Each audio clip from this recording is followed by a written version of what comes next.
Je pense à partir de 12-13 ans. Il faut que les ados la regardent. En revanche, on laisse pas les ados la regarder seuls. Ça, non. Voilà, il faut que ce soit un moment où vous êtes à côté, où vous observez, où en tant que parent, c'est bien de juste... On regarde la série, mais on jette un œil quand même sur la réaction de son enfant pour voir justement comment son enfant va réagir dans différents moments, dans différentes scènes. Alors c'est très simple et pour moi c'est une excellente question. C'est qu'en fait ça pourrait être n'importe qui. C'est qu'en fait Jamie ça pourrait être le fils de ça pourrait être mon fils, comme le fils de ma voisine ou comme votre fils. Enfin et c'est ça qui est extraordinairement bien fait et que j'ai trouvé particulièrement fort notamment dans le dernier épisode. Attention, je vais spoiler, mais dans ce dernier épisode où on voit qu'on est au cœur de cette famille qui est juste complètement normale. C'est CSP moyen plus. C'est des parents qui ont l'air d'aller bien, qui ont l'air d'être amoureux, qui ont une vie complètement normale. Pour moi, ce qui fait que ça a cartonné comme ça et que ça nous touche autant, c'est l'effet miroir que cette série peut avoir et où on se dit, en fait, ça pourrait être n'importe qui, ça pourrait arriver à n'importe qui. T'es sûr que tu veux toujours pas nous dire ce qui s'est passé? Tu vas devoir le faire tôt ou tard.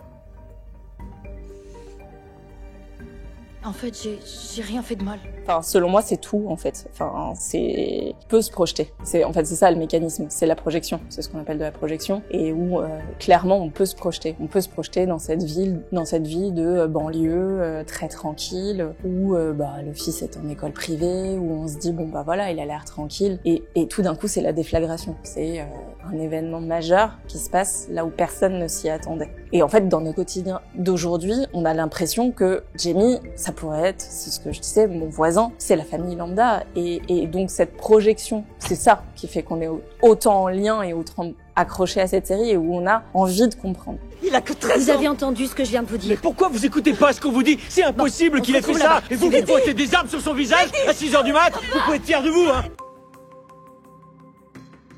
Après, il y a certains points où c'est très vrai. Il y a le fils du policier Adam qui se fait harceler, qui est maltraité. Ça, oui, en fait, ça c'est la réalité de ces jeunes-là. Ces filles qui s'affichent, ça, oui, ça peut être aussi la réalité de certaines jeunes filles. On est d'accord. Le harcèlement, évidemment, le harcèlement sur les réseaux, c'est tellement facile aujourd'hui. En fait, je trouve ça, moi, ça me dérange énormément ces réseaux sociaux, parce qu'en fait aujourd'hui c'est tellement facile de faire du mal et de dire du mal. Il y a plus aucune honte en fait à dire du mal. On se dit du mal. Avant, on le pensait, les jeunes pouvaient le penser, mais personne n'osait le dire. Enfin, fallait y aller pour se dire des choses horribles comme ça. Ryan, qu'est-ce que t'as foutu?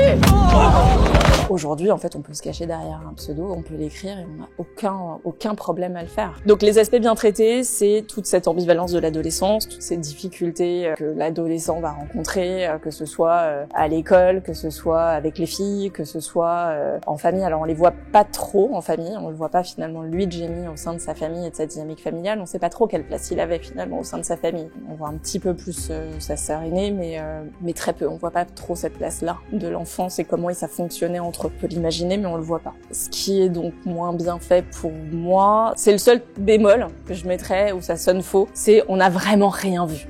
Il va très loin, Jamie, quand même. Il commet un meurtre. Enfin, voilà, il y a plein d'adolescents qui commettent des actes terribles, mais le meurtre, c'est un niveau vraiment très, très, très, très, très haut.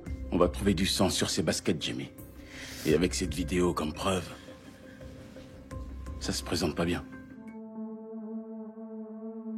Ils sont effleurés, je dirais. Je les ai pas... Alors moi, c'est pas ce qui m'a marqué le plus. Tout est post-traumatique. Comme c'est abordé dans la série suite au meurtre de Katie, tout est en lien avec ce trauma-là. Donc, quelle est la part du post-traumatique, de l'état psychique antérieur à ce qui se passait et environnant finalement et latent de tous ces ados? Vous savez tous, enfin j'imagine, qu'un crime atroce a été commis dans notre ville la nuit d'avant-hier. Provoquer trop d'anxiété chez les parents, provoquer du coup des réactions trop intrusives aussi, parce que mine de rien, il y a un vécu intrusif chez les adolescents qui existe, qu'on ne peut pas mettre de côté, qu'on ne peut pas nier, et où il faut être super vigilant. Évidemment, le but c'est pas non plus de prendre le téléphone en cachette tous les soirs pour vérifier que tout va bien. C'est plus s'il y a un souci, si on sent qu'il y a un comportement dysfonctionnel, qu'il y a trop d'énervement, trop d'agressivité, qu'on n'arrive pas à contenir les choses, là oui, peut-être il faut dire, maintenant en fait j'ai besoin de voir ton téléphone, j'ai besoin de voir ce qui se passe. T'as aucune idée de ce qui se passe. De quoi tu parles? D'Insta. T'as bien vu les profils Insta? très bonne idée. Il faut. Je pense qu'il faut la regarder. Après, si les parents l'ont regardé sans, c'est pas grave, mais on la regarde aussi avec. En revanche, on laisse pas les ados la regarder seuls. Ça, non. Voilà, il faut que ce soit un moment où vous êtes à côté, où vous observez, où en tant que parent, c'est bien de juste, on est à côté, mais on regarde la série, mais on jette un œil quand même sur la réaction de son enfant pour voir justement comment son enfant va réagir dans différents moments, dans différentes scènes. Je pense à partir de 12-13 ans. Il faut que les ados la regardent. Idéalement, on regarde un épisode et on discute comme ça. En plus, ça permet, tant qu'on sait pas la suite, tant qu'on comprend pas, c'est justement, ça laisse toute l'élaboration se faire et ça peut peut-être presque plus ouvrir la discussion que, une fois qu'on a toutes les pièces du puzzle, ça y est, c'est bon, on a compris, ça m'arrivera pas, non, t'inquiète pas maman, c'est bon, j'en suis loin, quoi. Je veux juste rentrer à la maison, j'ai rien fait. Selon moi, il vaut mieux la regarder, donc un épisode par un épisode. Après, on en discute, un quart d'heure, 20 minutes, 1 heure, s'il faut. On revient dessus le lendemain matin, s'il faut. On encourage la discussion, on force pas, hein, évidemment, on peut pas forcer un ado à parler, mais pose des questions ouvertes. À la fin, on en rediscute en remettant toutes les pièces du puzzle ensemble pour que, justement, on se dise, ok, mais on peut poser cette question, mais tu penses que ça pourrait t'arriver? Est-ce que tu penses que ça pourrait arriver à quelqu'un autour de soi? Mais il reste encore 3 choses sur lesquelles on pense que tu pourrais nous aider. Oui, effectivement, les ados dans la série vont très mal.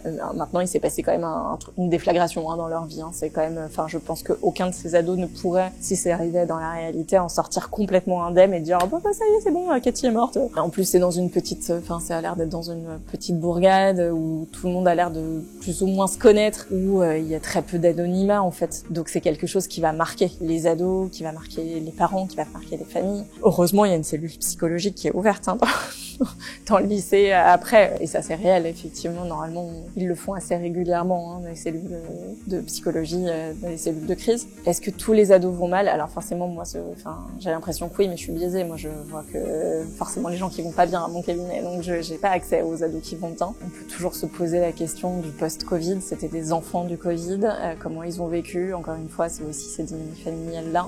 T'as l'air plus en forme que la dernière fois. Vous voulez dire quoi par là? Je trouve que t'as vraiment meilleure mine. Ne voir quelqu'un qui va pas bien dans une série ne va pas lui faire aller plus mal. Au contraire, si c'est bien utilisé comme support de discussion derrière en fait, et d'interrogation et d'observation, parce qu'en fait parfois ces ados-là, effectivement ceux qui vont pas bien, c'est pas ceux qui parlent, c'est pas ceux qui vont aller dire ouvertement je vais pas bien. Donc faut observer le potentiel scarification sur la peau, faut observer le comportement alimentaire, faut observer le sommeil, faut observer les sorties, faut observer la consommation potentielle de médicaments, faut observer tout en fait. Faut avoir un œil en fait, pas parce que c'est des ados que ça y est, ils sont plus en danger, on n'a plus à surveiller que tout va bien, ils vont pas tomber du haut de leur trottinette ou quoi. Non, en fait, il y a d'autres choses qu'il faut regarder. Parle-moi, Jeanne. Parle-moi. Je pense pas. Je pense que le conflit générationnel, il a toujours été là. Les parents n'ont jamais compris les ados. Il y a toujours eu cette phrase de toute façon, il y a personne qui me comprend. Non, mais cette phrase, elle existe depuis toujours, en fait. Donc non, je pense pas qu'il y a un si grand décalage que ça. C'est juste que, la société, elle évolue. Il y a 20 ans, on était tellement différents et pour nos parents, 20 ans avant, c'était encore pareil. Donc, j'ai pas l'impression qu'il y a un si grand décalage. En revanche, oui, c'est vrai, il est très bien expliqué dans la série, il est très bien montré, notamment avec ce flic où là, je me suis dit, mais en fait, qu'est-ce qu'il dit à son fils là? Qu'est-ce qui se passe en fait? Il est complètement à l'ouest. Pour le coup, le flic avec son fils, je l'ai presque trouvé trop caricatural en fait. Non, je suis sur Insta, mais je poste rien. Et tu vas bien, toi? Ouais, ça va. L'adolescent, il a pas envie d'être compris comme avec un pote. L'adolescent, il cherche pas un pote, il cherche des parents. L'adolescent, il a besoin de cadre. Il a besoin qu'on lui fixe des limites, on a besoin qu'on lui dise, non, en fait, tu viens à table, tu restes pas encore 2 heures sur ton ordinateur. Il a besoin de lui dire, en fait, sa mère, elle le dit, je voyais qu'il était encore réveillé à 2 heures, 3 heures du matin quand je rentrais. Le père aussi, il le dit, quand je rentrais le soir et je voyais la lumière. Et je voyais qu'il était encore allumé à 1 heure du matin. Alors je toquais et je disais... Allez, faut que t'arrêtes maintenant. Demain, tu te lèves tôt pour aller à l'école. Oui, je trouve que oui. Je trouve que ça, c'est plutôt bien abordé dans la série. Ça donne plein de pistes de compréhension, d'élaboration pour tous ces parents qui s'apprêtent à avoir des ados ou qui ont déjà des ados et qui ne savent pas ce que c'est, qui ne savent pas vraiment. Alors aujourd'hui, on est quand même pas mal informés sur tout ce qui est harcèlement. On est beaucoup plus vigilants qu'on ne l'était il y a 10 ou 15 ans. À l'époque où moi j'étais enfant, on parlait pas du harcèlement. Et pourtant, il y en avait. C'est juste qu'on n'en parlait pas. On n'avait pas les mêmes mots. On était beaucoup moins proche des émotions, de ce qu'on pouvait ressentir, de toute la sensibilité. Mais oui, l'adolescence permet de plutôt bien comprendre, je trouve, là, les émotions. Ouais. Je suis désolée, papa. Allez, viens, c'est pas ta faute, viens.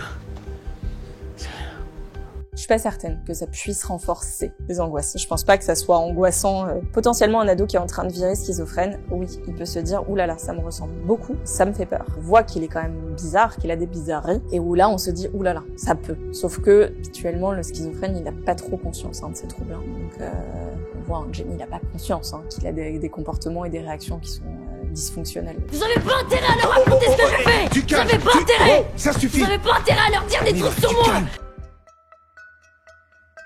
Moi, la question que je me suis posée, c'est est-ce qu'il a dissocié au moment où il a commis le crime, où il a commis son acte. C'est une autre part de lui qui s'est emportée, qui s'est enflammée, qui a flambé. En fait, il a vraiment flambé, Jamie. C'est pour ça que il commet ce crime. C'est la montée en puissance de toutes ses pensées, de toutes ses ruminations, toute cette haine qu'il a alimentée à cause des remarques de Katie. Maintenant, il y a ce qu'on appelle un mécanisme qui s'appelle le clivage, qui est un mécanisme de défense qui est mis en place généralement dans des structures plutôt psychotiques, où on est dans le déni d'une partie de la réalité. C'est-à-dire qu'on va couper la réalité en deux. Il y a un truc qui existe, il y a un truc qui n'existe pas. Potentiellement, il a pu cliver à un moment, juste avant de commettre son acte, de façon à ne plus voir ce qu'il a commis. Pour autant, le fait qu'il soit réveillé par les flics et qu'il se soit fait pipi dessus, prouve qu'en fait, il y a l'autre facette de lui qui sait, qui la rattrape et qui lui dit, en fait, non, tu peux pas, tu ne tiendras pas jusqu'au bout dans ton déni. On décrit bien tout le mécanisme potentiel du psychotique, potentiel du schizophrène. Il est possible, en tout cas moi il m'a fait penser à un adolescent en voie de développer une schizophrénie. Je lui en fais, c'est pas moi.